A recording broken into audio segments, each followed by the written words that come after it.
Vilma doesn't share negosyo tips na hindi itinuturo sa paaralan. Hello guys, sa mga nagbabalak magnegosyo, narito at merong tip si Vilma doesn't kung paano umunlad ang kanyang negosyo na hindi itinuro nga daw sa paaralan.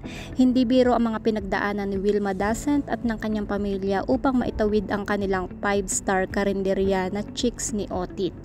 Sa kabila ng mga pahamon, nagpatuloy sila sa kanilang negosyo at ngayon, ibinahagi ni Vilma ang ilan sa mga mahalagang aral na natutunan niya sa pagpapatakbo ng kanilang karinderya.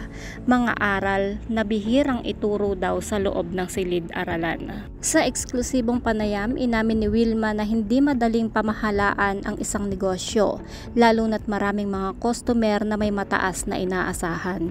Alam mo, ako for sure yung mga nagre-restaurant can agree with me. Ngayon, nakakalungkot ang daming entitled na tao, bungad nga ni Vilma. Nilinaw ni Vilma na kanilang karinderya ay nag-aalok ng 5-star quality ng pagkain, ngunit hindi ito nangangahulugan na makakakita ang mga customer ng aircon, salad o iba pang bagay na wala sa kanilang menu. Huwag kang maghanap sa akin ng aircon, huwag kang maghanap sa akin ng salad, huwag kang maghanap sa akin ng mga bagay na wala sa menu ko, pahayag nga ni Vilma. Nagkwento rin si Vilma ng mga karanasan kung saan ang ilang mga customer ay nagrereklamo na hilaw ang mga pagkain kahit na naubos na nila ito. Minsan nga daw nasasyak siya sa mga reklamo ng mga diners. Sabi nga niya, paano mo? Ako minsan na-experience ko, paano yun? Ubos na, dagdag nga ni Vilma. Ayon kay Vilma, walang perpektong operasyon sa kahit anong negosyo.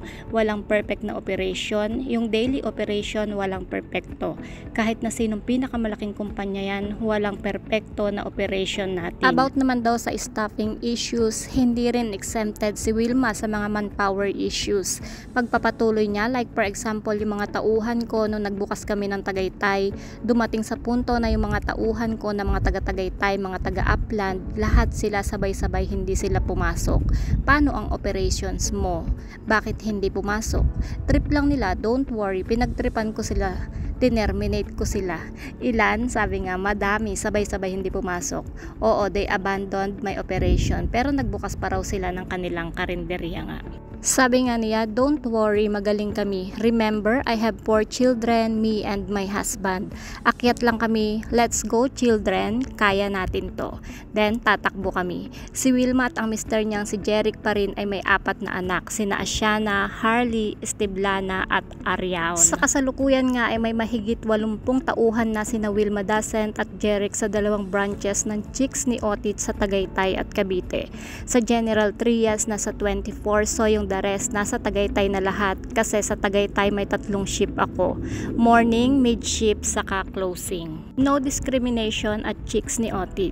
Ang bentahe ni Vilma ay pantay-pantay ang lahat sa kanyang karinderya. Ang nga niya, hindi dahil mayaman ka, ikaw lang pakakainin ko. Sabi nga niya, sa restaurant namin kaya nakatsinelas ka, nakasando ka, basta may pambayad ka, hindi mo mararamdaman ano ka, male-left out ka. Wala nga din daw dress code, and then pag nandun din ako, walang mayaman dito, walang mahirap, dahil karinderya ko ito at ako ang may-ari, lahat tayo dito pantay-pantay.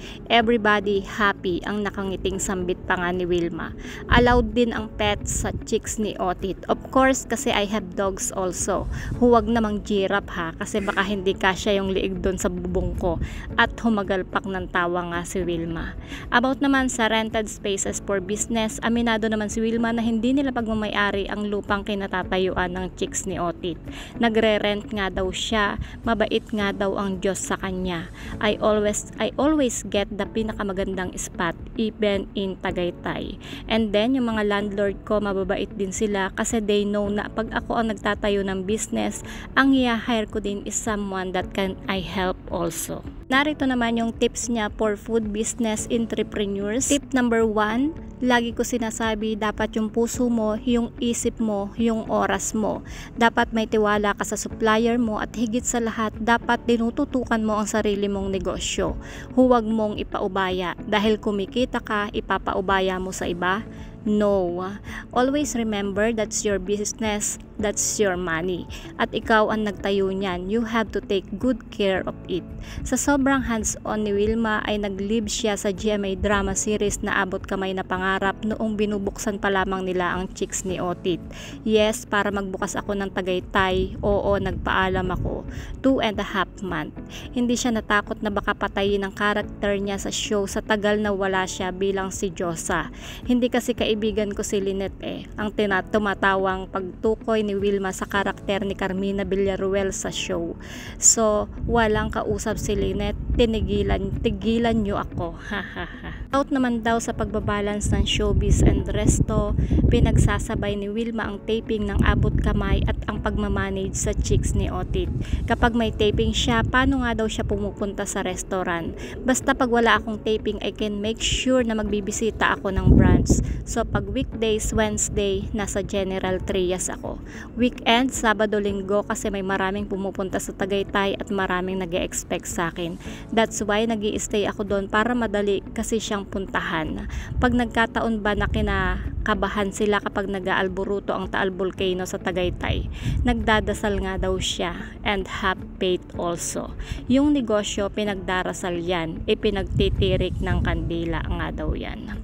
Ano nga daw ba ang sekreto ni Wilma Dasent? Bakit siya nakapag-build ng mga staff with loyalty?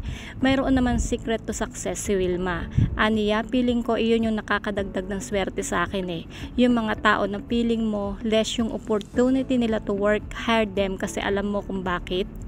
Sila ang may puso at may loyalty. May mga employee siya na ex-convict, meron dumarami nga daw sila. Mga lumalaya na ang mga ito. Ano na sila, kumbaga nakalaya na sila, okay na sila, tapos na yung kaso nila. At tinanong nga siya kung saan niya ipinapwesto ito, nandun daw sa cook, fryer, at saka malay naman niya magbago naman, diba? Sabi nga niya dati daw isa lang daw ang ex-convict, ngayon daw is 3 na sila, nagtatawag yata. Sabi nga ni Wilma, ang bawat araw ay may bagong hamon at problema na kailangang harapin. Ngunit ang mahalaga nga daw ay ang patuloy na pagbangon at pag-aayos ng anumang pagkakamali o aberya. So that's it guys, atin ngang sabay-sabay na i-congratulate itong business nga ni Wilma Dasent na kung saan napakatagumpay nga naman. At maraming salamat sa tips na i-share mo sa amin. So that's it guys, kung di pa kayo nakasubscribe sa aking YouTube channel, kindly hit the notification bell, like and share. Maraming salamat, ingat po ang lahat and God bless.